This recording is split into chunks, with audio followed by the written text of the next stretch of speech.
welcome. And in this session I'm going to take you through a little known menu that has a lot of features, such as dehazing, defogging, and lots of other things that you will find useful when you are conducting your photography or video capture missions with the Matrice 4E. At the moment I am in the photo mode, and you can see this because the image on the screen isn't widescreen. It's in that traditional 4x3 almost square aspect. And you'll always remember this when you are taking imagery such as photos with the Matrice 4E. It will be 4x3 mode. When you are in your video mode, it'll automatically switch to the widescreen mode, because sometimes you might be looking to record something or take a picture and you sometimes forget, why is it widescreen? Well, it's widescreen because that's the video format that this particular camera shoots in. And in terms of letterbox, this makes sure that you are using the whole sensor. So remember, you paid a lot of money for your camera on your drone with all those pixels, and you want to make sure that you use all the sensors. So let's just take you through one of my really interesting menus that I work with. And this is on the right hand side, and it's got the little equalizer button. So what you want to do is click on that equalizer button on the right. And at the moment we're in the photograph mode. So if you click on your camera, normal photo camera, you'll see that it's highlighted white.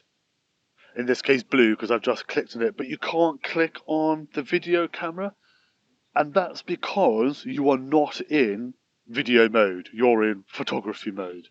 So you can only adjust the settings for the camera that you are actually using on the drone at that time. So I'm going to click on the equalizer, and now we're on the photo mode. So your first menu here says photo resolution, so you can click on that. And now you've got two options. You've got 4K and you've got 8K, so you can actually take better quality pictures. But it gives you a warning there about the zoom that can be used with the 8K. So 4K, you can use any zoom. And then with the 8K, it's only 3 times you'll be able to use. Because if you remember, anything past then, really, you're going to start getting into the digital zoom mode. So the image will start to degrade. So you can click on any one of those in the photo resolution. Now, image ratio, as I just mentioned, we're in the 4x3. So this is using the whole sensor to take that image.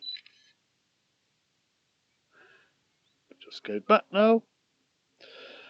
Image format, yeah, we're in JPEG. There is an option later on where you can change the image format and have JPEG and RAW, as you would have on, say, your Mavic 4 Pro or Mini 5 Pro. And then I'm going to click on the 3 dots to the right of this menu. There you are. So these 3 dots really most of it equates to both taking photographs and also taking videos. So your first option here, you can do a create folder.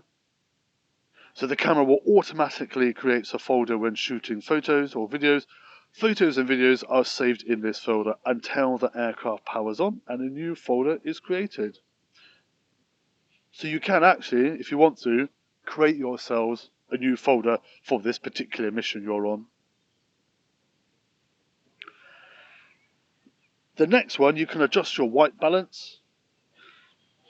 So you can have it auto, custom, sunny and cloudy. So at the moment I've got it set as sunny. I'm going to take a picture. And now we're going to change it and we're going to have it cloudy. So you'll be able to see there the change in the quality of the image once I get back to the computer. And then also what you've got is the ability just to have it as custom if you want, or to put it onto auto. Our next option is dehazing, and this is really cool, this.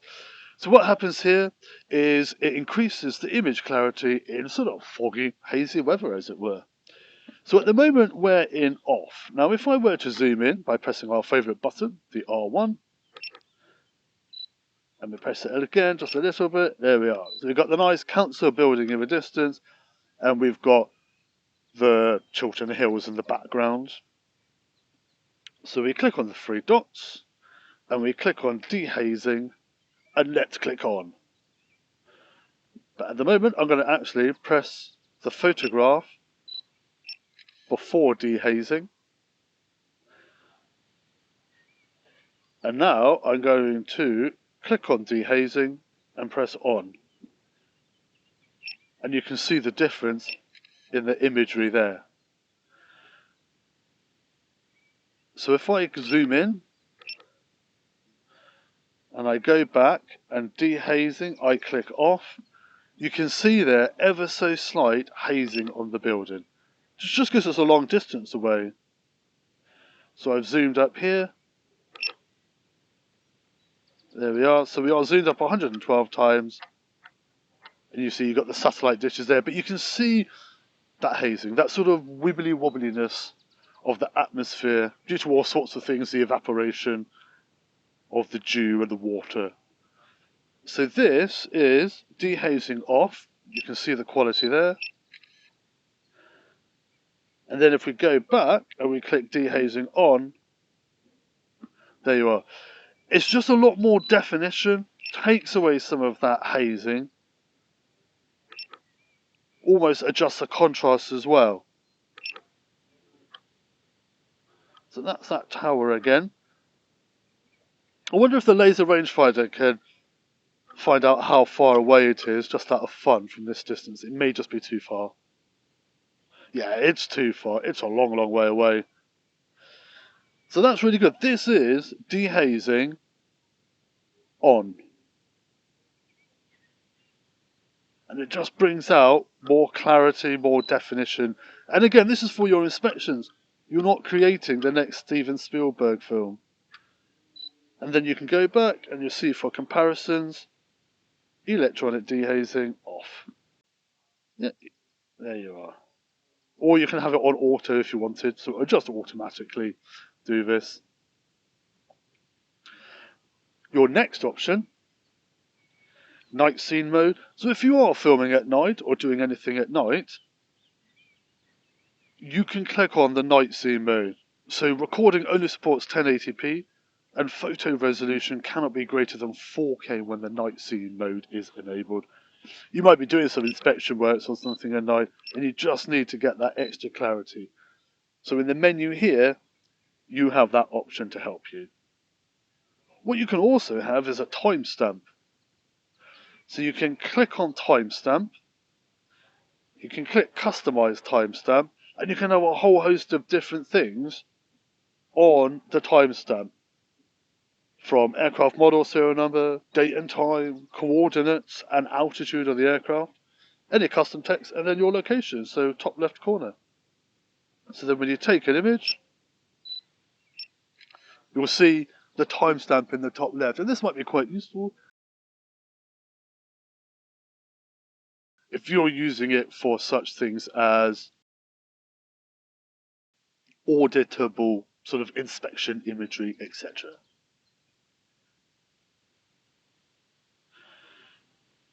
I'll take that off for now. Now, gimbal lock while shooting. What this means for gimbal lock while shooting, now because this is a mapping camera, everything needs to be as accurate as possible. So when the drone is flying around, or even when the drone is stable and it's a bit windy, the drone is always making corrections. Now what you want in that absolute split millisecond that the picture is being taken from, say, mapping purposes, you want that center pixel, where those crosshairs are basically, to be as accurate as possible with its location data. Therefore, that absolute very sort of, 20th or 10th or 100th of a second when that image is being taken, the gimbal will lock in place and it won't move. It won't move and adjust itself by that millimeter or so as the aircraft just adjusts itself naturally in flight, so that that center pixel can be as accurate as possible. And then at the bottom, you've got the grid. So you can have none, which is what I have here, or you can have sort of grid lines, like you have here. What you can also do is decide, you know what, with my grid, I want to change the grid colors to blue or yellow or red. And then you can also adjust those grid lines as well, so you actually get grids and diagonals.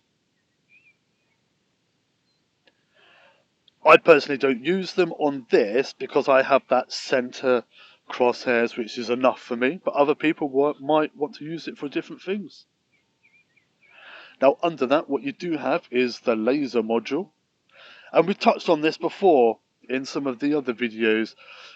Enhanced mode means that the laser rangefinder just helps with the auto function, smart tracking and pinpointing, or you can have it in demand mode, and in this mode the laser will only be enabled when required. So laser assisted autofocus is disabled and the camera's focus performance will be decreased. And also in this mode is recommended for use on sort of the night scene mode, or when the Tyndall phenomenon occurs. So the laser module will be reset to enhanced mode when the camera is restarted. So I always keep it on enhanced mode. I don't need to have it on the on-demand mode. The Tyndall phenomenon is when you have small particles of dust or smoke or things like that that will interfere with the laser. Now you can have your LEDs off while shooting. To be honest, either or. At night time, there'll obviously be some different things in terms of legislation. So you can click it off if you want. You can also reset the camera settings and format the memory card. This is also another great one, lens defog. So if your lens is suddenly fogged up, and a lot of this might happen particularly if you've just taken the camera out of a car or something and it's extremely cold outside, and then suddenly the drone hasn't had a time, or the camera lens hasn't had time to adjust that temperature within the lens. So you can just do the strong defog, and then the lens heats up to hopefully evaporate that water condensation that's inside it. I've never had to use it. So this is the generic menu camera functions for the photography camera, and these will also really all be the same for the video camera. So again, we're in the photo mode. If I now click to the video mode by pressing the left hand button, so now we're in the video mode. Yeah, electronic dehazing has started and it's operating well. In the three dots on the menu side, you see now we can click on the video button because we're actually switched to the video screen. And all of those options under those three dots you can see are very much the same. But yeah, you can include video caption, and that's that extra top piece that you have here, the video caption ability. So this is an example of the SRT file that will be generated if you have your video caption switched on. So with the video file next door, you'll see something called SRT, and this will hold all the information for each frame. And as you see those frames counting up, you'll see everything from latitude to longitude to relative altitude to absolute altitude to then the camera, gimbal and yaw.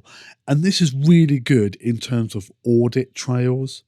So you might give someone an image, but then if later on they need to know the audit trail for that, they need to know how the camera, how the drone was operating when you took that specific image, that specific frame that they might be interested in on that video. And this is where the SRT file comes in. And you can just load the SRT file above your video MP4 file on any video editing software. But it's a great audit tool if that is how you are operating. And then electronic dehazing, yeah, night scene mode is still there, timestamp is still there, NAD off while shooting, so everything else is still there, all the way down to lens defog. So what you can do then is click on the video format, and here you see you've got MP4. So yeah, you've got MP4 that you can use, but you can also use, basically record in TS. So these videos can meet the MISB standards for geographic videoing, which will be fantastic for a really good project that you're working on.